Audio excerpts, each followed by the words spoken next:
What's going on, Washington Commanders Nation? It's your boy Rio Robinson back with the latest and greatest on the Rambling with Rio YouTube channel where we ramble about the Washington Commanders. Today is Friday, March 3rd, and I've been enjoying the hell out of the underwear Olympics that we call the NFL Draft Scouting Combine, especially today.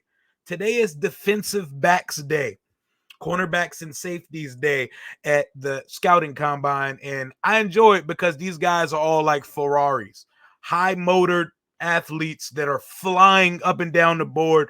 I love the field drills. I love the 40-yard dashes, the broad jumps, the whole nine, because you just see how freaky athletic a lot of these guys are. And I personally would like the team to take a DB at 16 in the NFL draft this year or in a trade back, because I think there's like 6 to 8 guys that are going to probably go on night one of the NFL draft. We interviewed a couple more candidates for the wide receivers coach position, and we signed one of Eric Bieniemy's guys out of Kansas City to come over. What that means for a guy like Cam Sims, coming up next on Rambling with Rio. Let's pod.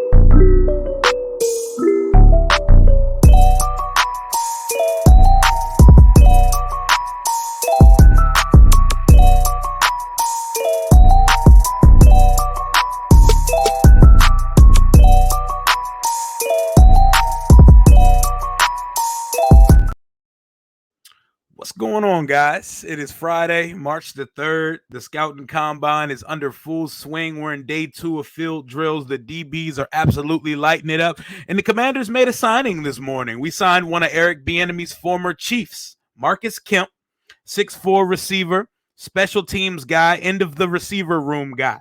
Probably like a wide receiver 6 to fill out the receiver room guy with height, athleticism, and skill to go on the punt team.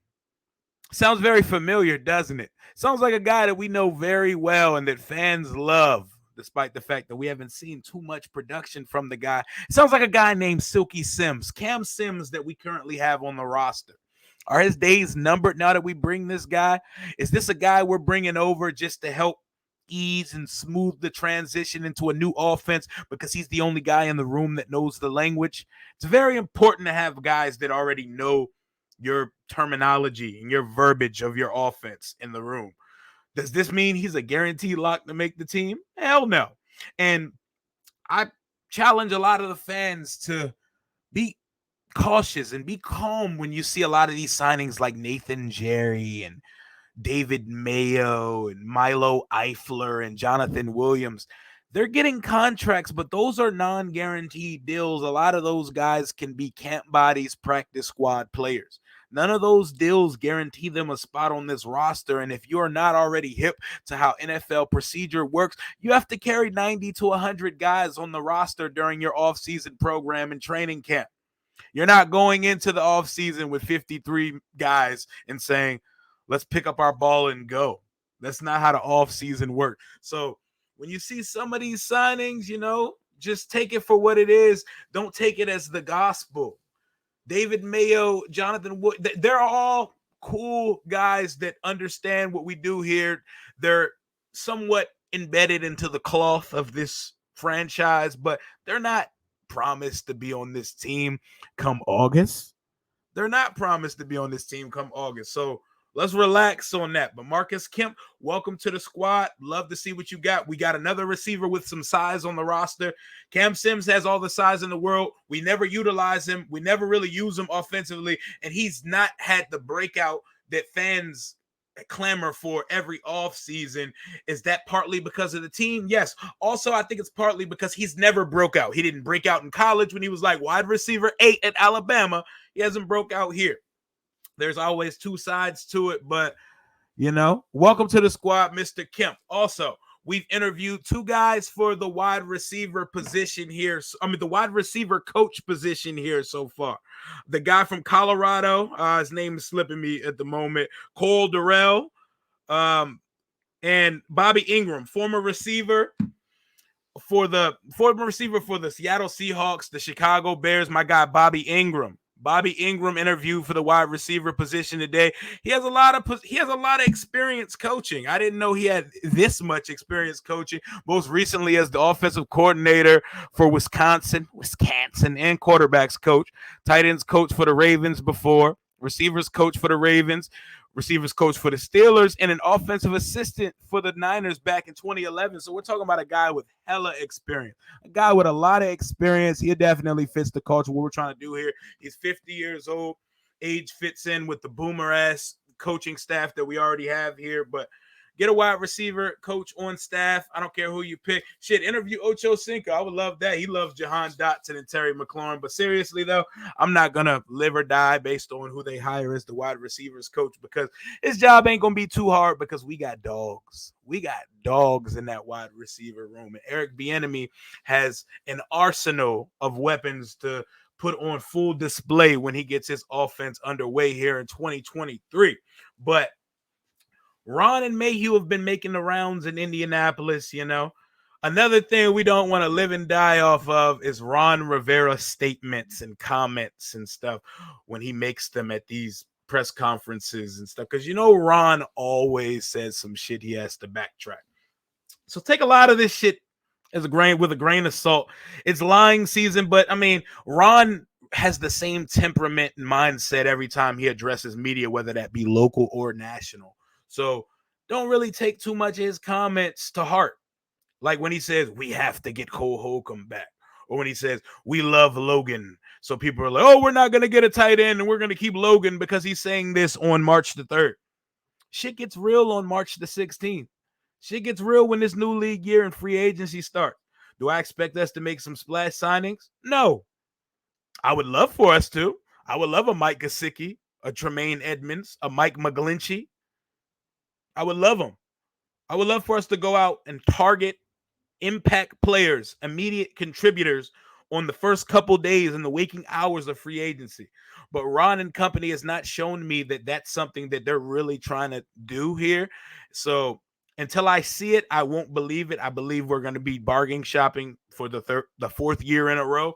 But there aren't too many holes on this roster, but the holes on this roster can be taken care of if we go spend some money. I need Ron to act like his ass is hot, because the seat should be hot for the guy, and he may have put the successor to his job in place when hiring Eric Bieniemy. I need you to be balls to the wall and attack success this offseason, man. I'm sick of seeing guys like Philly and the Rams and all these teams go attack success while we sit on our hands and accept consistent mediocrity. The worst place you can be in this league is stuck in the middle. Bad teams are rewarded with high draft picks. Good teams are rewarded with a ticket to the dance, the playoffs, a ticket that they can cash all the way to the Super Bowl if they choose so. I want a chance, or I want a chance at that, or I want a chance at Caleb Williams or Drake May in 2024. So my whole mindset of 2023 is we need to be good or we need to be shit. Absolute dog shit. Picking in the top 3 to 5 shit. Or we need to win 10 or 11 games and make the playoff. No in between. Anything 6 to 9 wins is a wasted fucking fourth season, and the whole entire house needs to be cleaned. But I imagine there's going to be a house cleaning and a purging of some sort taking place regardless, because this dweeb Daniel Snyder is cooked. He is absolutely cooked. The NFL owners are ready to boot his ass. There's rumors that Jerry Jones is out here trying to broker a deal with Bezos and trying to talk Snyder into the sale. They are sick of this motherfucker, Dan Snyder. He's fucking up the money for everybody else. And they're going to end up taking a lot less for this sale. They're going to end up taking like $5 billion instead of the reported $7 billion that Dan originally asked for, because things get worse the longer he drags this process out. The next league owner meetings are on the 26th. March 26th. And if this team ain't sold by then, they are going to vote his ass out, because they've seen enough. They've had enough. And he's fucking up the shield. He's fucking up the fraternity, man. And it's time to get his ass up out of there. Dan, you are now on the clock. It ain't the draft that I'm talking about. You are on the clock to sell this team.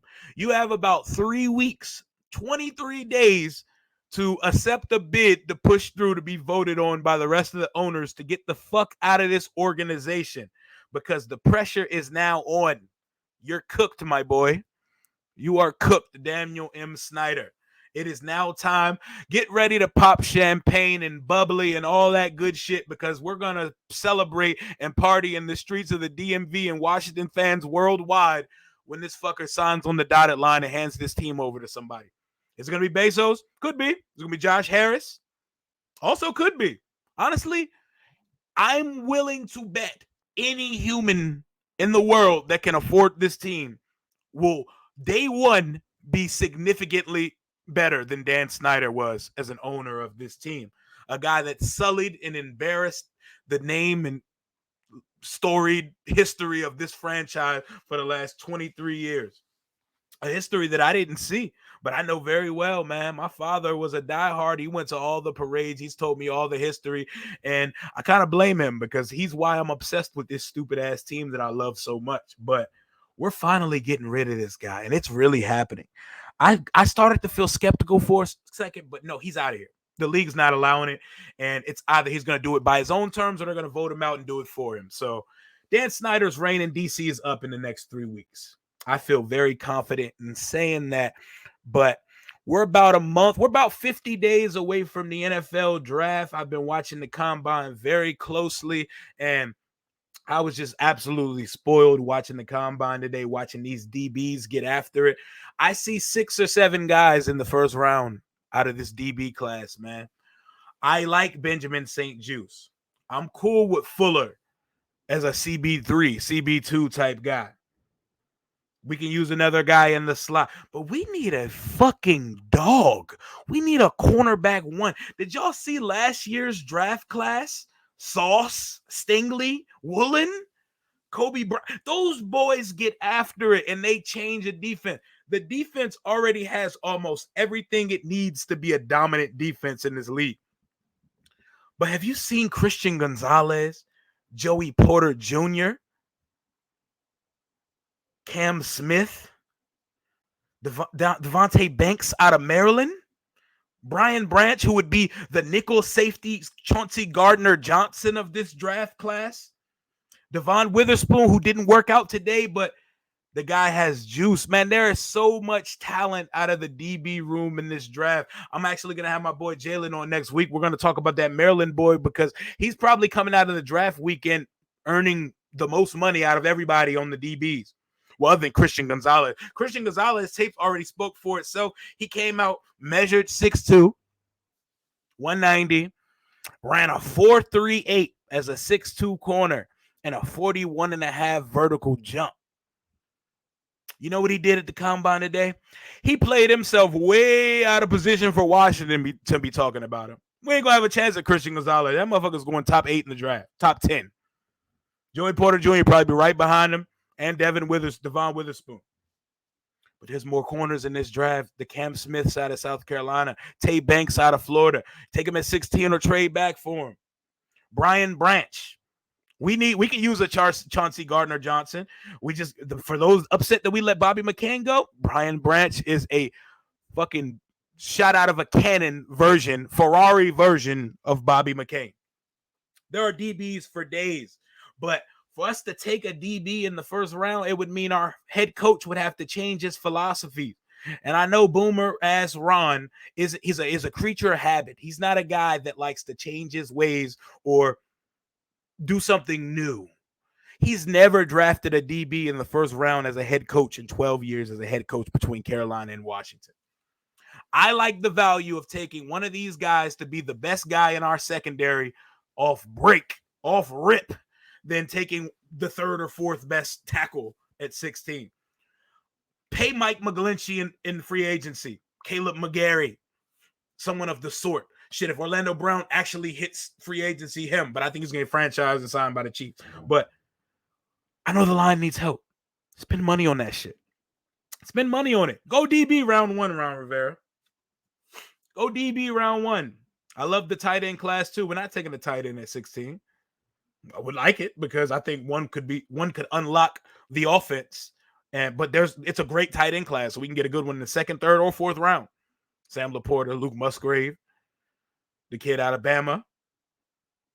There's a few guys in this class. We interviewed the tight ends. We're looking deeply into the tight ends, the linebackers, and the DBs of this class. Ron Rivera, I beg of you, please open your mind to taking a DB in the first round, a defensive back in the first round of this draft. Imagine pairing Joey Porter Jr., Devontae Banks, Christian Gonzalez. Imagine pairing one of these guys with Benjamin St-Juste. Benjamin St-Juste has great length, great instincts, and he's pretty fluid, but he's not a burner. And guys get over the top on him because he doesn't have top line speed. Imagine getting one of these guys across the field from St-Juste. Literally, at that point, the only thing the defense would be missing is a really big upgrade at the linebacker position. You know, I would love us to shoot our shot at Tremaine Edmonds or on the lower level, someone like AJ Klein or somebody. But we need a veteran. Shit, even Bobby Wagner at his age would be a fucking dog here. I'm not even going to talk about trading for Jalen Ramsey because I know Ron's not about to trade for Jalen Ramsey. Even though he looked a little cooked last year, Jalen Ramsey's still a dog and he's still one of the top 5 cornerbacks in this league. Don't get it fucking twisted. But knowing how these guys here in this outfit operate, we're not going after Jalen Ramsey or Bobby Wagner. We bargain shop, baby. 5 and below. We go to 5 and below for our guys here, and we pray for A+ production. We go to 5 and below and expect Louis Vuitton type quality out of those players. We expect to strike gold and cash in a lottery ticket when we sign guys. But we've managed to, through the draft, hit on enough players here that there's talent.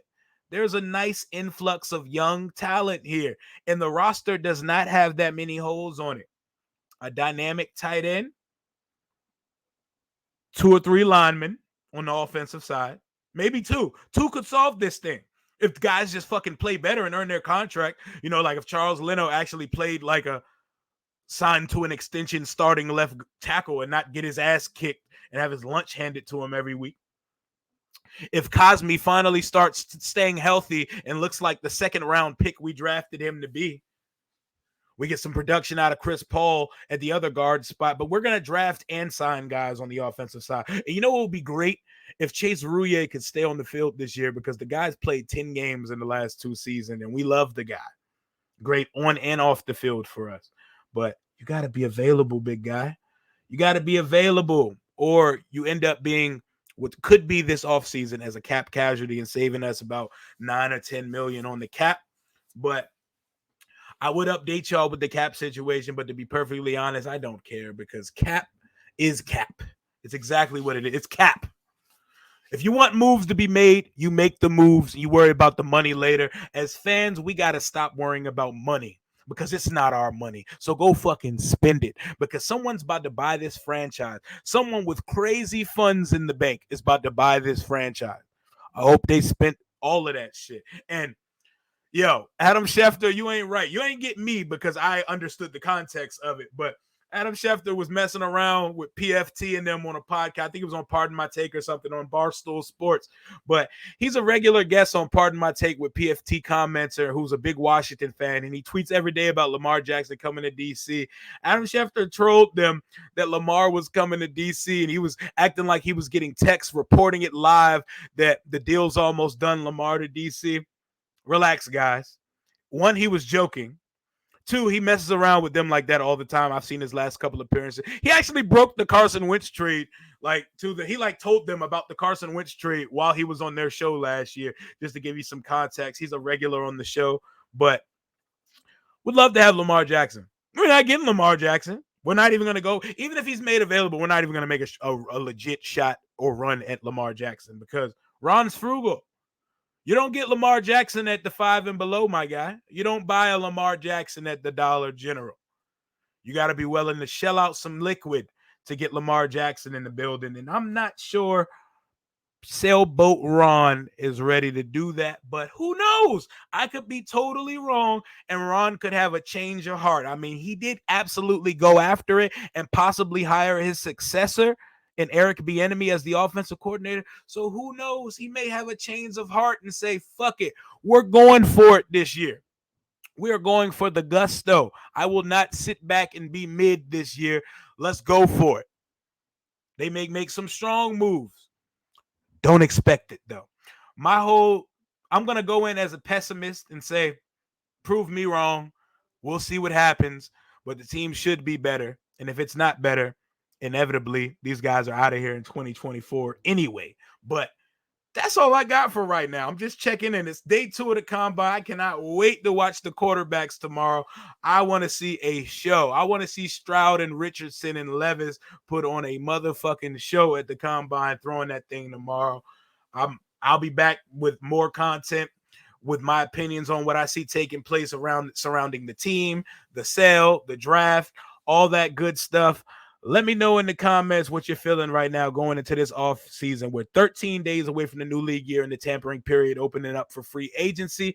Let me know what y'all think of the DBs of this class. Let me know what y'all think Washington should target in free agency. And let me know if you actually believe that the dweeb is going to sell this team. That's all I got for right now. Happy Friday. Happy weekend. Be safe all. Stay blessed. And hail to the Washington Commanders. Deuces.